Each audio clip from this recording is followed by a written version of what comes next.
Well, Merry Christmas. I want to invite you guys to stand with us. It's awesome to be together this morning, or this afternoon now, I guess.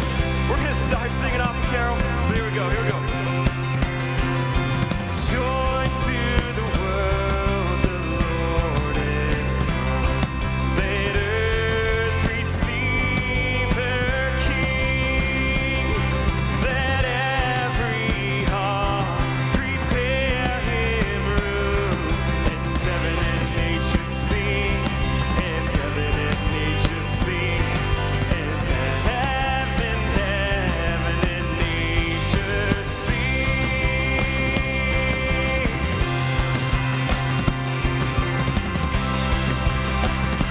Sing joy to the world. Joy to the world, the Savior reigns. Let men their songs employ, while fields and floods, rocks, hills, and plains repeat the sounding joy, repeat the sounding joy, repeat the sounding joy. Hallelujah, hallelujah, hallelujah, Christ is born. Hallelujah, hallelujah, Christ is born. He rules the world with truth and grace, and makes the nations prove the glories of his righteousness, and wonders of his love, and wonders of his love, and wonders of his. Hallelujah, hallelujah, hallelujah, Christ is born. Hallelujah,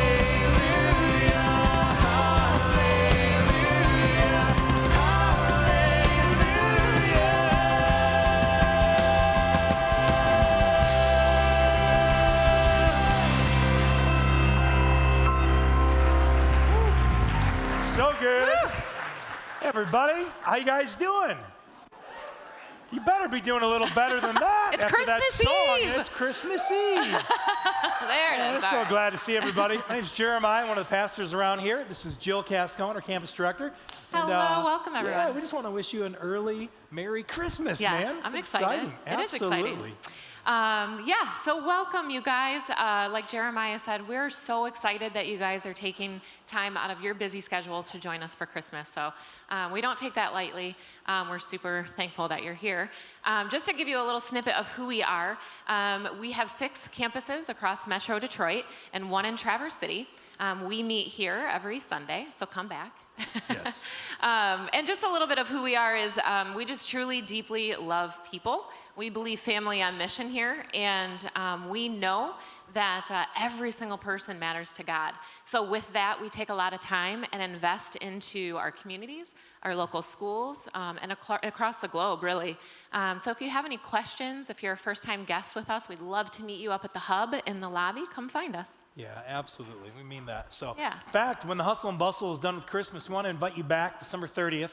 We're convinced that people really do matter to God and that our lives are really a gift from Him. And we want to live them with intentionality and purpose. And so we've called that service First Things First, as we kind of look into the arc of 2019 coming up very soon, right? Right around the corner. What would it look like, your life, if you said, this year, I'm going to live with intentionality toward my faith, toward my family, toward the future that God might be inviting you into, something that might be dormant, that God wants to reawaken in your life. And so we believe around here that God created people on purpose for a great purpose, each and every one of you. And so we'd love to bring you back to that. In fact, we've got even more in store after that too, don't we? Yeah, come join us. 2019, we're kicking off the new year with a 4-week series called Road Home. Yeah. And we're just going to really dive in again to what does it mean as people of the church? What does our role look like? And most importantly, every single one of us wants to belong.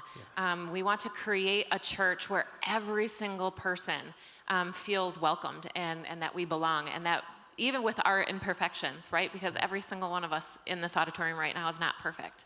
Totally. Did I just bust somebody's bubble? No, not at all. I'm like Okay. king of that, man. Yeah, not at all. No perfect people. No perfect people. That's what makes us beautiful and unique. So come back with us. We start off January 6th, and again, it's called Road to Home. Yeah, I love it. Well, do me a favor. Why don't you stand up and say hello to somebody next to you and wish them really a Merry Christmas as we move on with their day, okay?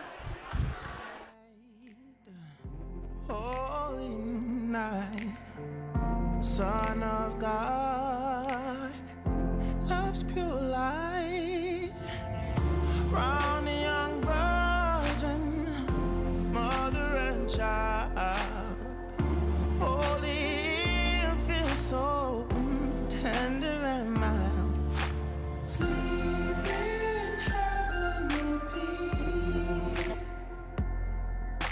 sleep.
incredible?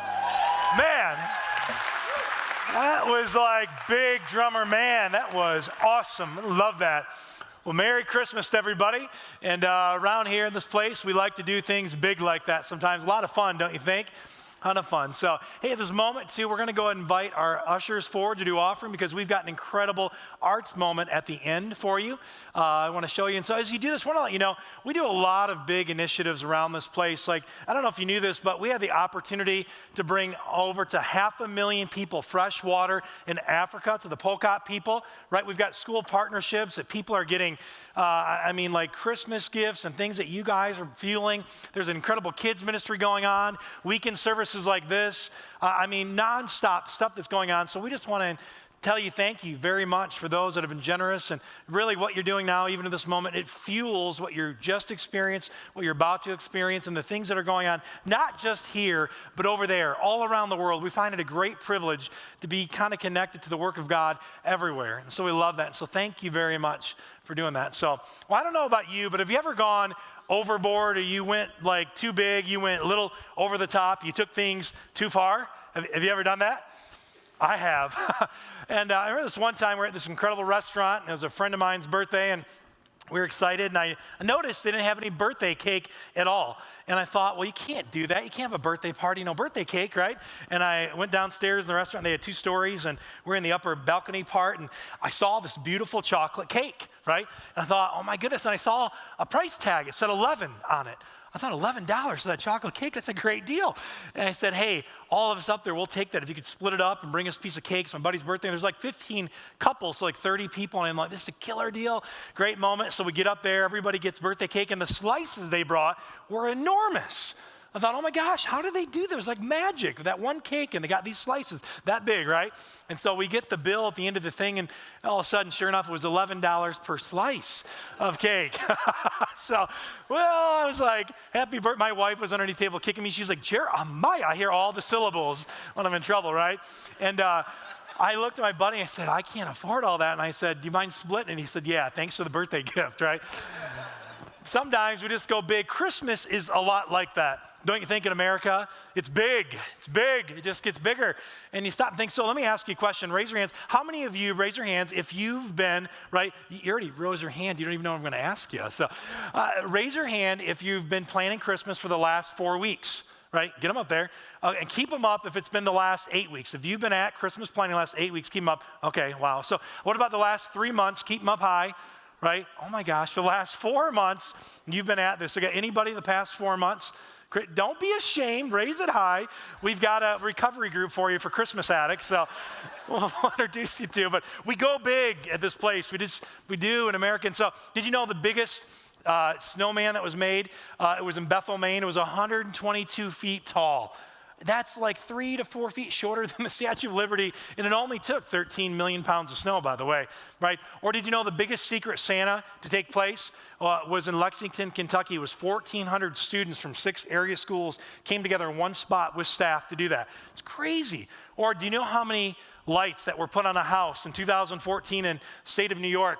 A gentleman decided to go all out. He told Chevy Chase, I'm going to beat your record. I'm going past it, right? And he did 600,000 lights on the house. It's out of control.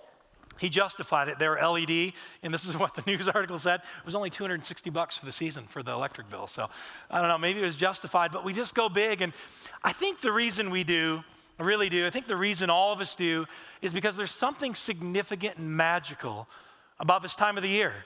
I don't know what it is, right? Something in the air. People are more generous. They're more willing to give. They're more willing to say hi and be patient. And sometimes there's a flip side of the coin, too. They get a little exhausted, right? But did you know that 96% of all Americans celebrate Christmas in one way or another? Isn't that incredible? Stop and think that right now, this time, the next few days, almost all of America is going to be celebrating at some level of Christmas. And so we have to ask ourselves, what is it that is so special and significant and amazing about this time of the year?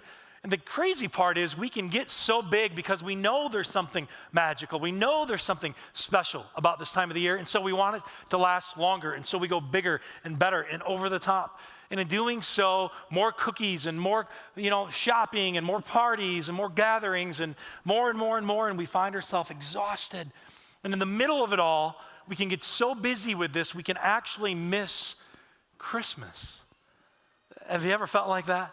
Have you ever been so busy that you actually blew by what was most important? Remember, it was a few nights ago, and my wife and I, we've been just busy this time of the year, like all of you have been too, and we're racing, and she sat down and she said, you want to watch a movie? And I thought, like the greatest Christmas movie ever, like Die Hard, you know? She's like, no. She's like a Hallmark movie. And I'm like, oh. Because, you know, they're so realistic. And the plot line is usually where this amazing lady gets relocated into town, and there happens to be a really handsome veterinarian, and she runs into him because he's selling puppies that day, you know. And her little boy goes in there, and he wants his puppy, and the man says, you can have it for free. And of course, right? You know, not going to charge him. But the little boy walks out the door with the puppy, and he slips, and he hits his head on ice, and the mom's scared, and she says, what do we do? And he says, don't worry, I'm also a pediatrician. And so he goes over to help the little boy, and it's a head injury, and he says, don't fear at all, because I'm also specializing in neurosurgery. And, you know, it's like this guy, man. And so they decide to have coffee later on to celebrate that her little boy's okay, and he says, meet me at the town festival. I'll be running it. I'm the mayor of this town, too, you know? And we're running a special, we're doing a fundraiser for orphans, you know, and it's like the love story continues on, and I was being cynical and sarcastic, and she said, never mind. And it didn't mean never mind, it meant pay close attention in that moment, and said it's not a big deal, and it was a big deal. And I stopped and I looked around her bedroom, and I realized, I'm like, there are all these amazing gifts she's been getting for each one of her boys, exactly what they want, the things they've talked about, the things they've dreamed of, and she's put together stuff for my family and her family and friends of ours, and I just felt like a jerk. I slowed down, and I realized in the busyness of it all, I was missing what mattered most. And see, I don't want us to do that. Christmas, there's something that we can get so busy in the Christmas story, we can blow right by and we can miss. In fact, it's a tale of two kings.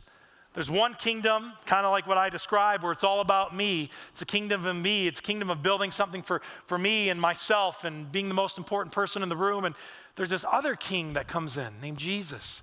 And he comes on the scene around the same time as this other king named Herod.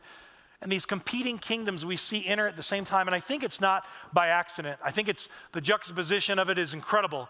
The divine timeliness to come into human history. When mankind were building kingdoms for themselves, and they were all about themselves, and there was war raging on and fighting and issues, and gosh, it sounds kind of like today, doesn't it? And this other king comes in with a totally different kingdom. And today, just for a few moments, we're going to compare these two kingdoms. We're going to really look close and say, what is it that makes Christmas so meaningful? And maybe, I think it's the actual kingdom that we got introduced to. Matthew, guy that was one of Jesus' followers, introduces it, chapter 2, verse 1. He says this, he sets the scene. He says, Jesus was born in Bethlehem. This was a small, insignificant town of Judea in the days of, here's the other king, Herod the king. Now let me take a moment and describe Herod just for a little bit for you. Herod was all about him. He really was. He was born into really majesty and royalty and wealth and affluence, and he was age 25 when he first became governor. 8 years later, he became the king of actually Judea, which encompassed Israel and Bethlehem and all these places. And he had all this power and all this stuff around him, and he just was like all about him. It was all about status. He was one of prominence. He was a person that cared deeply about having prominence. In fact, he gave himself the nickname Herod the Great. Can you imagine? Babe, would it be cool if we just did from now on, call me when I enter the house, Jeremiah? It'd be awesome. No, she was just she's breathed so heavy. She's like, no way. That would never go. But Herod was all about status. Isn't it funny? In our culture still, we haven't lost this. We're all about status.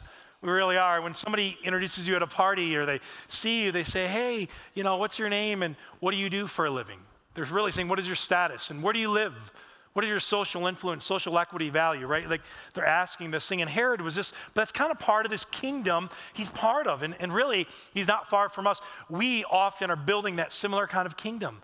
But it didn't stop there with his prominence. It went on to his possessions. He couldn't find security from the inside. He needed security from the outside. And are you saying possessions are bad? No, not at all.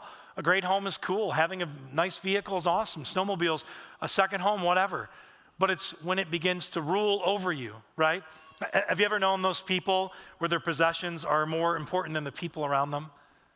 Yeah, and it stinks, doesn't it? Doesn't it feel like you just want to shake him, be like, what are you doing? And Herod was diseased with this. He was caught up in this. He had rebuilt cities and all sorts of stuff that was around at that time. And a lot of it seemed great at first, but then it became recognized to the people that it was all about him. He rebuilt cities, he had aqueducts, he had swimming pools in some of these cities. He had frescoes and paintings imported from all over the world on the walls of this place. He, in fact, even, it's pretty unbelievable, created a place called Mount Herodian. Mount Herodian was literally, a lot of scholars think it was either a dug-out volcano or he had moved so much earth to bring it to where it's 2,700 feet, right, above sea level. That's incredible and crazy to stop to think about in a very flat Middle Eastern land. And he brought this whole place up, and then he actually put like kind of a penthouse, a castle built on top of it with the penthouse on the top, like Castle on the Hill. You like Ed Sheeran at all? I love that song. And he did this, and it was 3 stories, this penthouse that went all the way on top of this castle. And you can almost imagine with me for a minute at night when it's there that he was up in there, and as he turned the light on, people from all around, thousands, maybe even hundreds of thousands of people would look up because it was so high above sea level, and they would see the light begin to shine out.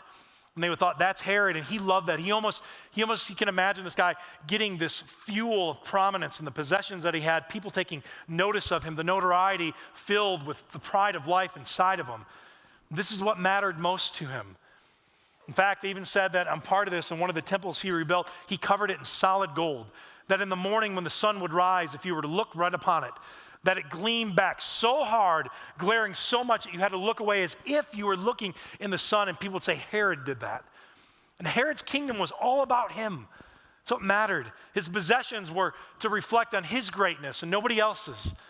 And see, this led down this dangerous path that began to spiral to the point where he needed more and more power. The prominence wasn't enough. The possessions did not satisfy in his soul. It was deeper than that. He needed power. He had a thirst for power. In fact, he was known as one of the worst dictators in human history. He had 10 wives. One of his wives and 3 of his sons he had executed because he had fear that they were going to take his power away from him. They said of him it was better to be a dog than one of his own family members because he knew the dog couldn't take over his kingdom, but a family member could. This power he struggled with. And isn't it crazy if you stop and you consider for a moment, in even our own lives, in the lives of those around us, that power seems to be at the core of almost every human problem, doesn't it? The abuse of power, leveraging of power, desiring for more power, all the time. We find that. And look where it picks up in this thirst for power. It leads to this turning point in these 2 competing kingdoms. Because we set the stage earlier, right? That Jesus was born, this new king is being entered. And it picks up back in Matthew. Matthew continues to tell the story. It says, Jesus was born in Bethlehem in Judea during the reign of King Herod. And about that time, some wise men from the eastern lands, they arrived in Jerusalem asking, where is the newborn king of the Jews? Listen to that phrase, king of the Jews. We saw his star and it rose. And when we have come to worship him, and King Herod, watch, was deeply disturbed when he heard this. He was shaken to his core. See, his identity had been in his prominence. His identity and self-worth and value were caught up in the possessions from Mount Herodian to the pools, to the cities, to all this around him. His struggle for power, even eliminating his own family members. And now, all of a sudden, in smack dab in the middle of this pursuit and thirst and desire of a kingdom built all about him, enters another person, another eligible candidate, and we're calling him King of the Jews. And he's saying, I'm a king of the Jews. I'm the King of the Jews. This is my kingdom. This part of the Christmas story is incredible because Herod takes a turn for the worse. Look what it says. When Herod realized all that he had been outwitted by the Magi, you say, how was he outwitted? The Magi had voices from the angels tell him that, hey, listen, don't go back to Herod. He's crazy. He's going to try to hurt Jesus. He's going to try to hurt this king. Don't do this. And Herod realized he was outwitted because Herod had asked. He said, let me go worship this king. He was trying to trick them. Let me go sit at the feet of this newborn king, and I will worship him, and we'll worship together. And he had no intention of doing that at all. Look what he does. And he gave orders to kill all the boys in Bethlehem and its vicinity who were 2 years old and under. This part of the story is so pivotal in the Christmas tale, the tale of 2 kings. One king is all about himself. He's all about prominence and possessions and power, and he's building a kingdom of me. And then he goes to this great moment where he's willing to not only execute his family members, but execute a little baby. 2 years old and under, all the boys that have been born in this place, 2 years old and under, execute them so there's no threat at all to my kingdom. Are you kidding, Herod? You've lost your mind. But pursuing a kingdom for ourselves will cause us to actually bring ourselves to the edge of insanity. It causes us to do the worst things to others. It causes us to only think of ourselves. Say, I can't imagine ever being like Herod. Yeah, that's pretty ruthless and crazy. And a lot of us would sit back and scathe at what he had done and think that's ridiculous. But have you ever found yourself wanting power? Come on, be honest. Have you ever found yourself just wanting it your way? What you say goes, and that's how it is, right? Has anybody ever been like that? I'll admit it. We all have. I remember this one time, my wife and I, we're in the car, and we had left church and went to Speedway gas station on Dixie Highway in Waterford, just down Dixie there. And we got there, and it was raining out, and we pumped gas, and the kids were kind of arguing. It was one of those days where we were having kind of like a healthy discussion that led somehow into a really healthy, intense debate. And then all of a sudden it spiraled. I don't even know what happened, man. And we're debating, and I needed to want to go left. And she goes, you just need to go right. And the kids were arguing. I'm telling them to be quiet, and I'm going to go left. And she's like, no, you need to go right. It'll be better. I'm like, look, I'm not going to do that. And she goes, oh, you're stubborn like your dad. And I'm like, you're stubborn like your dad. You know, we're like having one of those moments, you know. And the kid, and I'm like, be quiet. And the lady in front of us wouldn't turn. And so I like, finally, I'm like, go. And I did this. I know you've never done this, right? You're like, I can't believe you did this, the pastor. And I honked on the horn. I'm like, go, because I got to go left. We're doing it my way. She's like, just go right. And I'm like, if we got to sit here all day long, we're going left, baby, right? And we're debating now. I'm like, you ever done that where you just hunker down? You're like, it's my way, right? Finally, I'm just furious, and I open the door to look at this lady to say, go. And we recognize and realize it's a friend of my mom's. And so I'm like, I think like you ever have reality just set in really quickly with you, right? And I look over and I'm like, oh my gosh. And I go, hey, I don't know if you can see us through the windshield wipers going because it's a rainstorm, but hi. I jumped in the car. She pulled out. She went left. I turned right. Sometimes in our obsession for power and doing things our own way and building our own kingdom, we miss out. And see, Jesus introduces this kingdom in Christmas to us. That's a beautiful thing. The kingdom of Jesus, kingdom of Herod's all about himself. We painted that picture. Kingdom of Jesus is quite different. Let's enter this part. Let's grab from Luke's account, okay? So Luke tells this story. He enters in, and it's pretty incredible in this time too, because it says in the time of Rome there that Caesar Augustus had issued a decree to let there be a census. Everybody's got to take census like we do here in America and all across the world. And how many people in your home? How much do you make? Are you paying your taxes? This kind of stuff, right? And so Joseph thought, well, okay, I got to go back to Bethlehem because that's my original place. And you needed to go to your original hometown where your lineage was to do the census. And Joseph traveled there, and he got everything together, and he got married together. And look where it picks up right here. Luke captures this moment of the Christmas tale. It says, he took with him Mary, to whom he was engaged. Remember that, we're going to come back to that. Who was now expecting a child. And while they were there, the time came for her baby to be born. And she gave birth to her firstborn son. She wrapped him snugly in strips of cloth and laid him in a manger because there was no lodging for them. Stop and consider for a minute. Herod walks in and he says, call me Herod the Great. Jesus comes onto the scene. King of the Jews, right? No prominence here. Herod, all prominence. No prominence with Jesus at all. Now stop and consider and think. He's being born to a teenage mom who's not even married. Joseph is frantic. In fact, the story doesn't capture this, but let me illuminate it a little bit.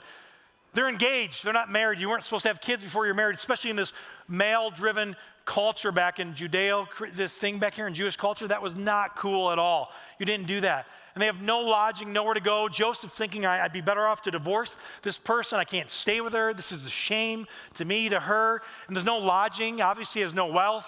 You know, he couldn't hustle his way into a Marriott or a Hilton or whatever, or even a Days Inn, you know what I mean? Couldn't do that. There's nothing for him. There's no prominence. Jesus comes to this world, and he could have came any way he wanted, but he comes with no prominence. And look next, because Herod has not just prominence, but he's putting possessions all around him. And as we stop and we consider, have you ever considered the nativity scene? It says there's no lodging for them, right? And so where did they go? And we see this amazing nativity scene that, right, there's like all these incredible things that are made up, and we watch, and we see these at churches and kids' toys and stuff like this, and we stop and consider, well, Jesus, he didn't need the Marriott or the Hilton. He had this beautiful little pottery barn set up, right? And he was there, and there was an angel on top singing over him. No, there wasn't. That was to the shepherds, remember? And she wasn't even the scene. In the end, this wooden stable and this amazingly manicured hay that's over and stuff, yeah, that didn't happen either. That wasn't there either. And definitely no palm trees. I mean, it was the Middle East, but there's no palm trees by where they were right there. And these wise men too. These wise men showed up, and they were there, and they came, and they weren't there, and this other angel wasn't there either, because the wise men, remember, they were like 6 months to maybe even 2 years away. They went to go to Herod to say, we heard about this Jesus. They weren't there at the time of the birth. And here's Jesus back here, and here's, right, Joseph and Mary, but then we have all this sheep and these extra guys, and but they didn't have this. He didn't have any wealth. To have wealth back then, you would have had more animals, and he had none of those. And they probably just had like one. We'll just keep one little, maybe donkey here, or a horse, and I don't know why a deer is there. It's not Bambi in this one either, right? There, and maybe there's a black sheep, maybe not, and this is kind of fitting. This is actually what's going on, and it's kind of fitting that this is a black tabletop too. Say why? Because there's no lodging for the inn, and he was born in a manger, and we're thinking of this beautiful little manger that we see. It probably was a feeding trough made out of not wood that would have rotted away, but stone. It was probably in a shepherd's cave, okay? And the shepherd's cave would have been this dark, cavernous place, blackened out. It would have been filled with soot, inches thick on the ceiling from all the shepherd's fires from over so many years. We're starting to see a different picture, one of no prominence and zero possessions that he comes into this world with. There would have been feces all over the ground. It would have been a filthy, disgusting place to go. Think about the 3 children I have and the rush to the hospital and the setup they do in the hospital, and they ask you if you need pillows and you need this and you need that, and it's incredible. And Mary didn't have any of this.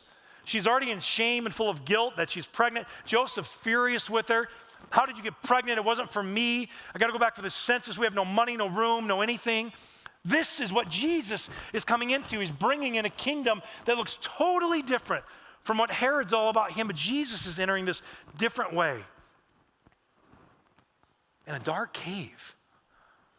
And stop and consider this. It was not only no prominence, no possessions, there's no power. He comes in as what? Like a warrior? He comes in as this masculine, powerful king. He comes in full of strength and wisdom. And no, he came as what? A baby. Can I show you? Just revisit Luke, what it says. But the angel said to them, do not be afraid. I bring you good news that will cause great joy for all people. This will be a sign to you. You will find a baby in clothes and lying in a manger. A manger. Stop and consider a baby. Can I see your baby? It's kind of a crazy thing to ask somebody, but hey, I know this baby.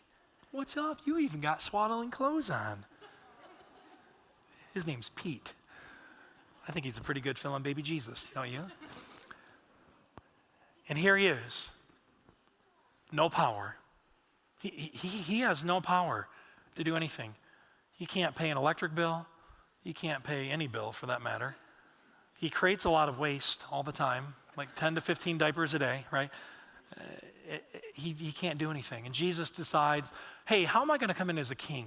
What way could I establish a new kingdom? What would be the best way to come in? I think the very best way to come in would be as a child. Not even a child, a toddler that's running around like crazy saying, mine, mine, mine. No, I'll come in as a little baby, innocent and gentle, with no voice, no power, no money, no contribution, no anything.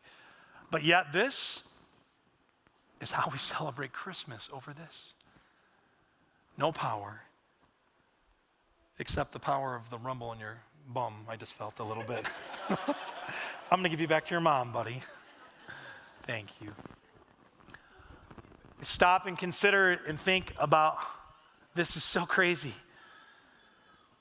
But I want to tell you, it's incredible. In Philippians, it says this, though he was God, Philippians 2 says this, Paul says he did not think of equality with God is something to cling to. Instead, listen, he gave up his divine privilege. He could have came with prominence. He could have came with possessions. He could have came with power, but he gave it all up. He took the humble position of a slave and was born as a human being. To stop and consider this. The one that had all prominence came in plain, right? The one that had all possessions of earth and heaven and the universe came in poverty. The one that had all power, could have called angels and anything he wanted around him, came in powerless. Stop and consider. This is incredible. The one who had all this came in vulnerable as a baby, as a child. The one, think of this, that came in with no voice. He had a voice that he spoke into existence, creation. But yet he came in speechless as a child. And all of it began in this Christmas story in a manger. Say, what does this mean? The kingdom of heaven, the kingdom of Jesus is so different than the kingdom of Herod, the kingdom of man. The kingdom of us is all about building a place for us, building a status for us, building a name for ourselves, doing for ourselves, and thinking of no one else. And Jesus comes in and he's only thinking about you and I. And he's saying, what could I do? I'm going to come and be born as a baby, helpless. I'm going to be born into a mess. You know what? Some theologians said he was born into a mess, that he could step into our mess, that he could change our world. Why would he do this? John paints a great picture in John 3:16. For God, the God of heaven and the universe, so loved. I love the emphasis, so loved. Not kind of loved or maybe loved or thought about loving, but he so loved us that he gave his one and only Son, and that whoever would believe would not perish but have eternal life. See, Jesus was at work building an eternal kingdom. Look what Isaiah says. This is so beautiful. Isaiah says that several hundred years before this birth, this Christmas story has even begun. It says, for us, a child is born, to us a son is given, and the government will be on his shoulders, and he will be called Wonderful Counselor, Mighty God, Everlasting Father, Prince of Peace. Of the greatness of his government and peace there will be no end, and he will reign on David's throne and over his kingdom, establishing and upholding it with justice and righteousness from that time on and forever. God was about establishing a kingdom, but not like Herod. If you go look at Herod's kingdom today, it's in rumbles, it's in shambles, it's gone. If you build a kingdom for yourself in this life, it'll be here one day and gone the next. I promise you. I have to go do a funeral on Friday at 4 o'clock. And whatever kingdom they had built, it's no longer. What mattered most was the kingdom they were building into, the kingdom of heaven, building into a kingdom of people. Jesus came to do this. And he's inviting you and I this Christmas to be part of it. Say, the kingdom of heaven, the kingdom of Jesus is incredible. You see it when you see an act of kindness. You see it when somebody offers great forgiveness. You see it when mercy is bestowed on you and you didn't deserve it. You feel it and sense it when life is hopeless and there's a deep level of hope bursting inside of you. His name's Jesus. I was reminded this week of how powerful and amazing this kingdom of Jesus is, this kingdom of heaven. See, my kingdom, your kingdom that we build, it'll be here and glorious for a moment and gone the next. The kingdom of Jesus is one of no end. You know what's crazy is Herod went to all that trouble, all that emphasis to build a kingdom for himself, and it's gone. He has nothing to show for it. But Jesus starts his kingdom in the most humble, subtle way, most powerless way, and it's still bursting. We are gathered here today talking about the kingdom of Jesus even now. And I was reminded of how this works from the simplest thing of my little 4-year-old packing a little gift of his toy, but writing dad on it because he wanted me to have a gift because he saw others giving gifts. It's better to give than to receive. I saw this again. I was doing a wedding over in Metamora at the White Horse Inn, and we got in front of this fireplace for 30 minutes, and it was blazing, and I thought I was going to pass out. I was sitting there doing the ceremony. I'm like, dear Lord, let us speed through this. And she got ready to do her vows, and she opened up 1, 2, 3 pages of paper, and I'm like, oh my gosh. And I'm like, oh, that's great. You wrote a lot of sentimental vows, you know. And we're doing this, but see, you don't know the whole story. The guy that I did the wedding for, he was our tax guy, our CPA, and he's incredible. But he was feeling hopeless. He started going, I kept encouraging him to go to our Troy campus because he lives right next door, and he went and he heard this guy, Danny Cox, our lead pastor there, and he heard about this guy named Jesus building a kingdom of heaven. And Don said, I want that in my life. I want hope. I want joy. I want peace. I want power. I need forgiveness. I got to have mercy. I got to have this. And he had everything you could imagine around him, 4 different locations and all this stuff going on, and a brilliant individual, and yet he needed so much. Herod had prominence and possessions and power, but what yet he desired in his heart was peace. Don got that. And then a year later, he met this beautiful lady, and God began to rekindle, and the kingdom of heaven is exploding. And I got to see it firsthand, front row seat. I got to see it at a Christmas party with my wife. We went to this place called House of Providence that loves on little kids that people have forgotten about. And we celebrated Christmas for them, and we rejoiced, and we had sliders, and we had chicken fingers, and I'm like, this is an awesome dinner. And I'm like, deep inside, I'm a middle schooler when it comes to my flavor of food, you know. And then that same Friday after the wedding, I actually got to go to an adoption ceremony. See, there's this little baby girl named Izzy. She was 3 days old, and she couldn't go back to her mom and dad. She was going to have to go to a shelter, a foster care center. And my younger sister, they've been applying for foster care, and so they got Izzy. They've had her since she's been 3 days old, and they kept her, and as the journey went on, their hearts just beamed. They always called her daughter. From the day they got her, they called her, that's our little girl. We love you. We care about you. We love you. And there's the kingdom of heaven exploding in their hearts. Who does this? Who sacrifices their life to love somebody that's been forgotten about? And we got to sit there in a courthouse in Flint, in Genesee County. We got to see the judge actually bring the gavel down. They let my little nephew go up at 7 years old, and he hit the gavel down, and it made it official and said, you are no longer a lost child, but you have been adopted into this family. Do you see, this is what Jesus was doing. He was building a family and a mission and a kingdom that would have no end, that would change lives forever. This is what he was about. This is the meaning of Christmas. Do you see it? And we don't want to miss it at all. You don't want to miss it.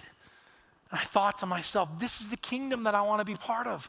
This is the kingdom that I want my life, my wife's life, our kids' lives. This is the kingdom that I wish deeply for you, that you'd walk out of this place and say, really, I can have a kingdom that's built on love and joy and peace and patience and kindness? Yes, and they're the building blocks of eternity. These are not temporary, but they're of an eternal nature.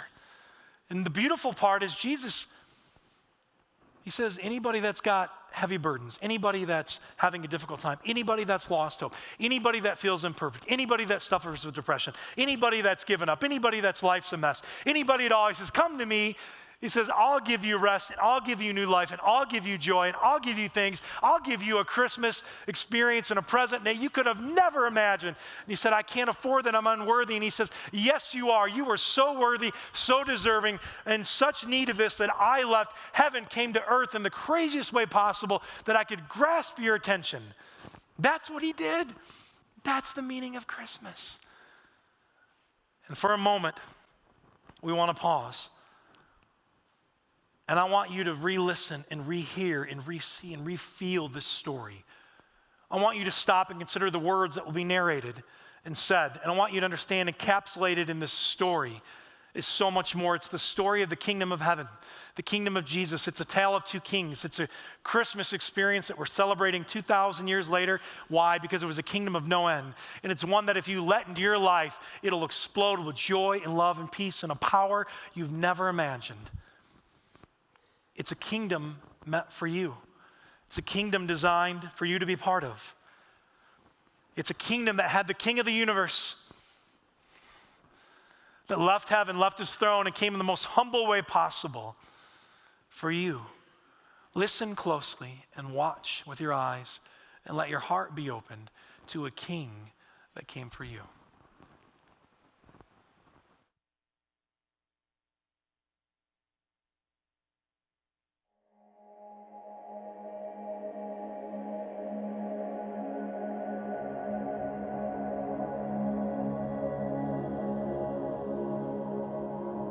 God sent the angel Gabriel to Nazareth, a town in Galilee, to a virgin pledged to be married to a man named Joseph, a descendant of David. The virgin's name was Mary. The angel went to her and said, "Greetings, you who are highly favored. The Lord is with you."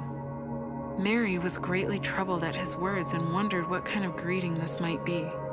But the angel said to her, "Do not be afraid, Mary. You have found favor with God. You will conceive and give birth to a son, and you are to call him Jesus. He will be great and will be called the Son of the Most High. The Lord God will give him the throne of his father David, and he will reign over Jacob's descendants forever. His kingdom will never end." "How will this be?" Mary asked the angel, "since I am a virgin?" The angel answered, "The Holy Spirit will come on you, and the power of the Most High will overshadow you. So the Holy One to be born will be called the Son of God." "I am the Lord's servant," Mary answered. "May your word to me be fulfilled." Then the angel left her. Mary was pledged to be married to Joseph, but before they came together, she found she was pregnant through the Holy Spirit. Because Joseph, her husband, was faithful to the law and yet did not want to expose her to public disgrace, he had in mind to divorce her quietly. But after he had considered this, an angel of the Lord appeared to him in a dream and said, "Joseph, son of David, do not be afraid to take Mary home as your wife, because what is conceived in her is from the Holy Spirit. She will give birth to a son, and you are to give him the name Jesus, because he will save his people from their sins." All this took place to fulfill what the Lord had said through the prophet. "The virgin will conceive and give birth to a son, and they will call him Emmanuel," which means God with us. When Joseph woke up, he did what the angel of the Lord had commanded him and took Mary home as his wife. In those days, Caesar Augustus issued a decree that a census should be taken of the entire Roman world, and everyone went to their own town to register. So Joseph also went up from the town of Nazareth in Galilee to Judea, to Bethlehem, the town of David, because he belonged to the house and line of David. He went there to register with Mary, who was pledged to be married to him and was expecting a child. While they were there, the time came for the baby to be born, and she gave birth to her firstborn, a son. She wrapped him in cloths and placed him in a manger, because there was no guest room available for them.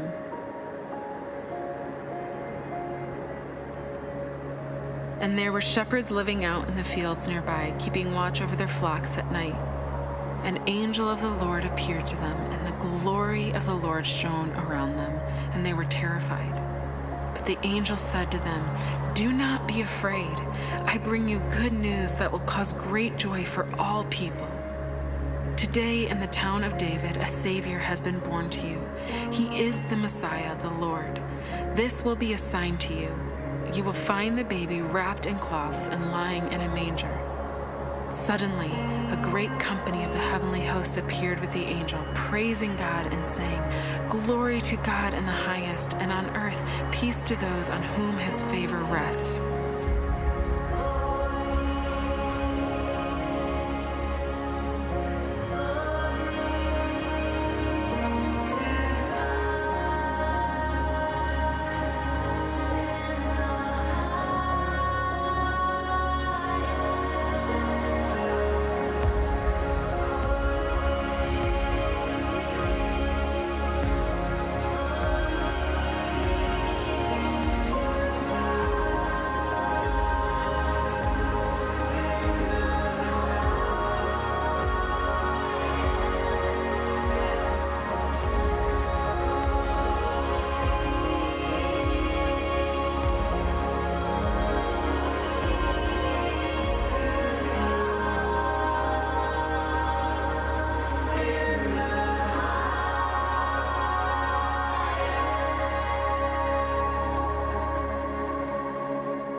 When the angels had left them and gone into heaven, the shepherds said to one another, "Let's go to Bethlehem and see this thing that has happened, which the Lord has told us about." So they hurried off and found Mary and Joseph and the baby, who was lying in the manger. When they had seen him, they spread the word concerning what had been told to them about this child, and all who heard it were amazed at what the shepherds said to them. But Mary treasured up all these things and pondered them in her heart. The shepherds returned, glorifying and praising God for all the things they had heard and seen, which were just as they had been told.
The power of heaven in your flame, but you came like a winter snow, quiet and soft and slow,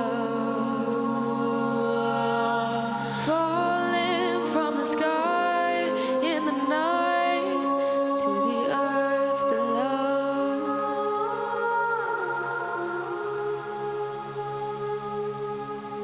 Oh, you could have swept in like a tidal wave, or an ocean to ravish our hearts.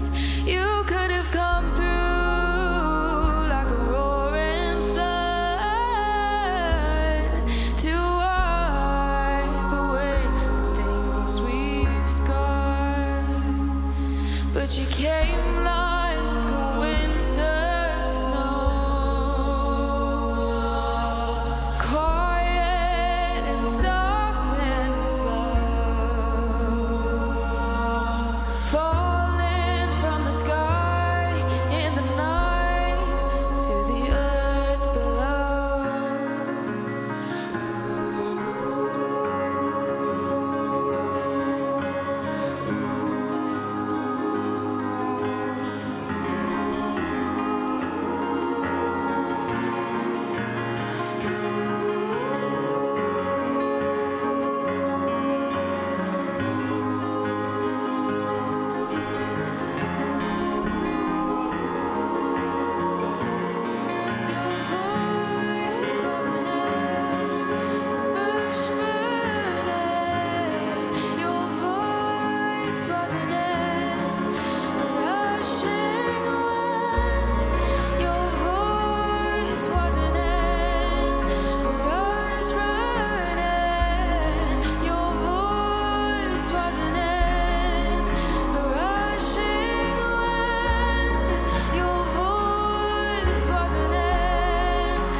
But you came like a winter snow, quiet and soft and slow, falling from the sky in the night to the earth below.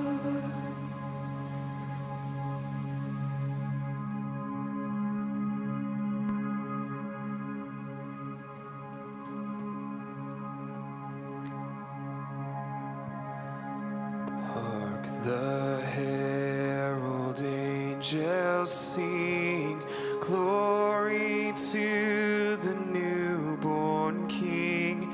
Peace on earth and mercy mild, God and sinners reconciled. Joyful all ye nations rise, join the triumph of the skies. With angelic hosts proclaim, Christ is born in Bethlehem. Hark the herald angels sing, glory to the newborn King. Hail the heaven-born Prince of Peace, hail the Son of Righteousness. Light and life to all he brings, risen with healing in his wings. Mild he lays his glory by, born that man no more may die, born to raise the sons of earth, born to give them second birth. Hark the herald angels sing, glory to the newborn King. Sing, oh come, let us adore him. Oh come, let us adore him. Oh come, let us adore him, Christ the Lord. For he alone is worthy, for he alone is worthy, for he alone is worthy, Christ the Lord.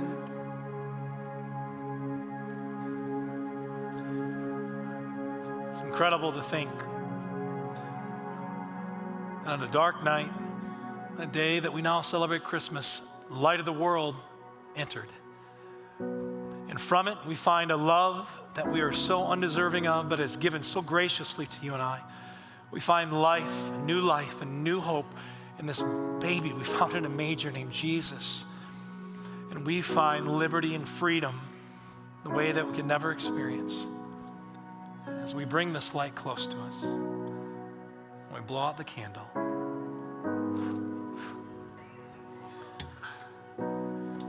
Know this, the light of Jesus Christ is one that cannot be extinguished. It is one that cannot be put out. It is one that burns with an intensity and fire and love and joy for your life, and it is one that burns forevermore. And if it is calling to you on Christmas, it is offering you the greatest Christmas gift you've ever had, receive it.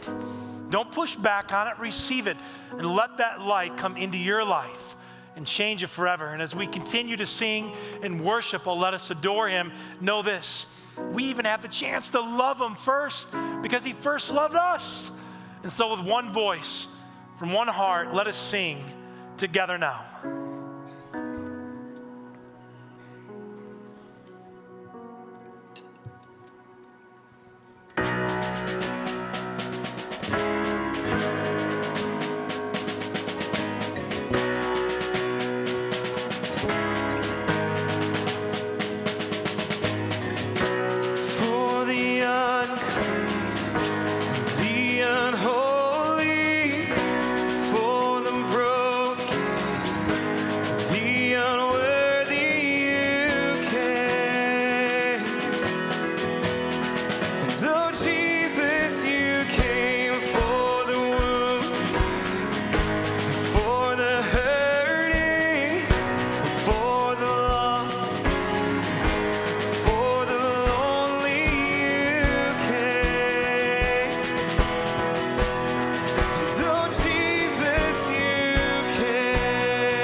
incredible way to be reminded that our King has come. I just want to tell you this Christmas, if you feel lost or lonely, Jesus Christ is in pursuit and in love with you, and literally only one prayer away. If we can do anything to be a blessing to you at all, I want to invite you back to our services or just even get a cup of coffee with you. We'd love that. Thank you for being our guest today, those that have come. And we just want to wish you from this place a very, very Merry Christmas. God bless you. We love you. Have a great day. You too.